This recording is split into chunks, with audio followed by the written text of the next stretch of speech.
Kalian udah biasa kan dengar kita ngomongin hal-hal yang tolol, ngomongin isu-isu yang kemudian kita jadiin tolol. Tapi kali ini kita nggak pengen kayak gitu, kita pengen serius.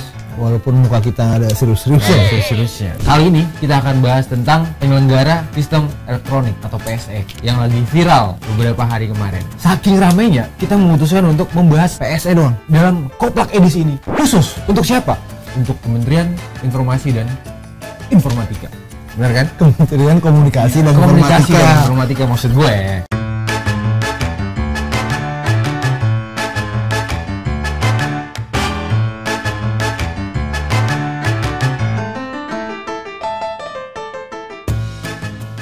Jadi kronologisnya gimana sih, Jep?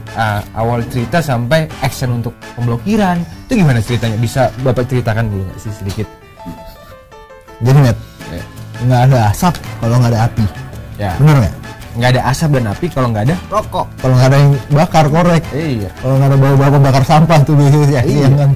Jadi Matt, PSE itu adalah penyelenggara sistem elektronik. PSE ini diatur dalam Permen Kominfo nomor 5 tahun 2022 tentang penyelenggara sistem elektronik lingkup privat. Katanya sih mereka udah bekerja sama dengan publik dan ekosistem terkait buat merancang undang-undang ini. Tapi kan publik yang mana? Iya kan? Kita nggak tahu ya. Gue pribadi ya, sebenarnya melihat PSE ini adalah cara bagaimana negara mengatur ekosistem digital yang sebetulnya selama ini semrawut gitu loh. Semrawut. Iya. Okay. Dan ada hal yang mungkin penting di balik ini. Ada nilai ekonomi yang mungkin sebenarnya bisa jadi opportunity untuk negara ketika mengelola ini dengan baik gitu. Jadi ada nilai ekonomi lah. Ada nilai ekonomi di situ yang besar dan itu mungkin bisa memberikan kontribusi yang baik gitu, yang signifikan gitu buat negara. Pajak dong masuknya. Udah ada. Itu sebenarnya udah diatur kayak layanan Steam ini. Lu beli game, itu udah ada pajaknya, udah kena gitu, udah masuk pemasukan buat negara gitu. Tapi sebetulnya kan ini kan bukan soal, nggak cuma semata-mata soal pajak kan? Apalagi jadinya? Ini bicara soal apa ya namanya, kedaulatan negara. Ruang cyber itu memang harus diatur gitu loh. Jadi langkah lebih jauh nih. PSE ini cuma the tip of the iceberg aja nih. Penyelenggara sistem elektronik ini yang daftar blokir segala macem lah. Gue lihat di salah satu sumber. Kalau ternyata kedepannya tuh akan ada DNS nasional. DNS nasional ini yang fungsinya adalah seperti the Great Firewall China. Yang dimana cuman situs-situs tertentu aja yang diizinkan untuk boleh dibuka sama masyarakatnya. Ini kan melanggar net neutrality gitu.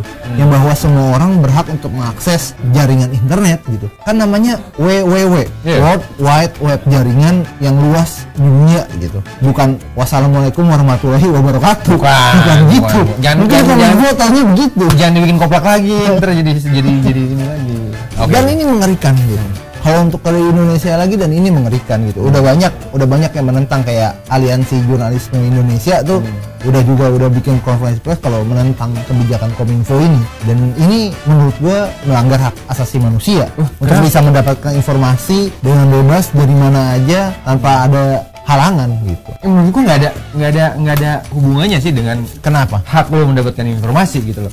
Karena yang diblokir itu kan sebetulnya bukan arus informasi utama yang datang dari luar terus ke dalam gitu loh. Pemerintah tuh ngeblokir hal-hal yang memang itu nilainya transaksional gitu loh. Ini tuh cuman tip doang, Matt. Lu nggak tahu nantinya bakal kayak gimana. Ini permulaan. Kalau kita bicara soal sistem DNS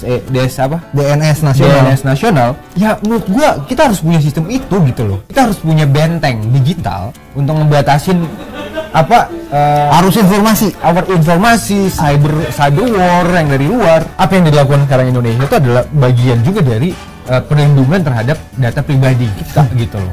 Itu bicara perlindungan data pribadi juga. Kenapa? Misalkan orang main game, ya kan? Itu kan data semua. Apalagi namanya PayPal. Data yang lo kasih ke mereka. Data itu harus di-save baik-baik gitu loh. Di-save baik-baik. Kenapa? Karena ketika mereka tahu data kita, mereka tahu behavior kita. Kalau mereka udah tahu behavior kita, reach kita tuh gampang gitu loh. Mereka tahu, oh ini celahnya di sini begini. Dan itu semuanya ketika data itu mereka dapat, itu mereka bisa ngebaca kita semuanya, Pak. Satu hal yang bisa gue tahu dari data adalah begitu lo daftar aplikasi, begitu lo daftar ke Steam, begitu lo daftar ke Epic Games, begitu lo daftar ke PayPal, ya lo dengan sukarela menyerahkan data lo untuk mendapatkan servis mereka, untuk mendapatkan jasa mereka, untuk menggunakan aplikasi mereka gitu. Dan lu secara sukarela, lu emang pengen dapat akses ke aplikasi mereka kok. Beda dengan data kebocoran BPJS kemarin tuh, yang dimana kita daftar BPJS untuk dapat penggunaan aplikasi BPJS lah, itu sarana rumah sakit gratis di Indonesia. Tapi kenapa datanya malah kesebar di mana-mana, malah kesebar di forum-forum? Intinya Kominfo ngurusin data yang ada di dalam negeri aja belum benar. Kenapa masih harus ngurusin data yang ada di aplikasi-aplikasi yang kita dengan secara sukarela kok? Oke, itu gue setuju. Ngomongin soal Kominfo tuh belum sampai jago gitu lah. Iya. Belum sampai jago ngurusin data kita gitu kan. Kominfo belum sampai jago kasih perlindungan buat data pribadi. Betul. Itu gue setuju. Betul. Tapi apa yang dilakukan oleh Kominfo sekarang ini juga itu melindungi apa yang sebenarnya menjadi ketakutan kita selama ini gitu loh. Tentang satu, pencurian data pribadi, apa yang terjadi dengan BPJS kemarin. Terus ada sebelum-sebelumnya juga ada datanya bocor dan segala, apa yang dilakukan juga seperti itu gitu loh gitu. Makanya menurut gua ketimbang Kominfo muluk-muluk saat ini ngerjain sesuatu kayak perlindungan data di luar lah, di aplikasi segala macam ngurusin PSE, menurut gua lebih baik akses pemerataan internet lah dulu ke semua daerah di Indonesia, dari Sabang sampai Merauke. Kemarin kita lihat banyak sekolah online, anak-anak yang pada kesusahan karena nggak punya HP, akses internetnya lemot, lelet. Itu aja dulu, itu basisnya Kominfo sebagai suatu negara. Menurut gue itu dulu untuk saat ini di Indonesia, karena bare minimum aja belum, gak usah muluk-muluk ke yang jauh-jauh. Jadi sebagai kementerian dengan titel komunikasi, Kominfo kayaknya punya masalah serius nih dengan komunikasi publik. Komunikasi publik ya. Komunikasi publik. Mereka kurang kerjasama dengan lembaga atau media-media yang memang bisa bantu mereka ngurusin komunikasi publik itu. Itu dia. Kalau seandainya sounding tentang PSE ini dari awal dan komunikasinya bagus di media, publik nangkapnya juga tujuannya baik gitu kan, gue pikir nggak terlalu repot-repot sih untuk harus jadi rame banget, harus ada pemblokiran bla-bla gitu. Ya. Kenapa? Karena kita udah ngambil hati publik duluan. Kan kita kan sebenarnya publik itu kan. Ngambil hati publik dengan bare minimumnya terpenuhnya dulu. Internet merata ke seluruh Indonesia, akses pendidikan gampang, akses internet juga gampang. Kita mungkin tanya sama salah satu pakar IT badiku ya. Masih ada apa udah sholat Jumat ya? Masih ada. Ayo coba. Ayo Pi. Duduk sini Pi. Salam Pi. Look Pi, pakar IT. Jadi coba kasih pertanyaan ini buat kawan kita. Apa sih yang salah atau apa sih yang kurang dari Kominfo ini? Apa sih yang baik nih malah mungkin kalau ada dari PSE? Oke. Pertama-tama sih mungkin dari segi persiapannya mungkin ya. Pertama ketika diimplementasikan nyata alternatifnya belum disediakan juga gitu. Seperti misalkan kayak kemarin kan justru banyak freelancer Indonesia kita yang dananya di PayPal gitu. Kemudian PayPal kan terkena dampak pemblokiran sehingga mereka sulit untuk mencairkan gitu. Kemudian kedua juga ini membatasi kebebasan kita aja sih sebagai masyarakat Indonesia gitu ya, bahwa kan kita punya hak itu untuk mendapatkan informasi yang lebih gitu ya. Tapi sedangkan dari PSE ini justru kita dibatasi informasi kita, dibatasi akses kita untuk misalkan seperti ke main game dan sebagainya. Dan selain game juga kan banyak kayak Adobe yang belum daftar ya, seperti itu yang diwajibkan daftar ya, padahal belum kan ya. Nanti kan gimana kalau desainer dan freelancer lainnya kan yang kesulitan gitu untuk bekerja dan lain sebagainya gitu. Ketiga melanggar hak asasi juga kan.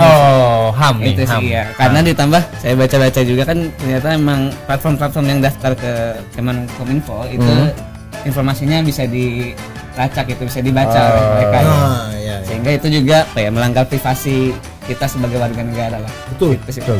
Itu bagi saya sih itu sih. Sehingga ya dari implementasi peraturan itu justru malah lebih banyak kerugiannya ya, mudaratnya gitu daripada hal baiknya gitu. Oke. Seru juga. Ini keren. Ngomong Bapak dari mana ya?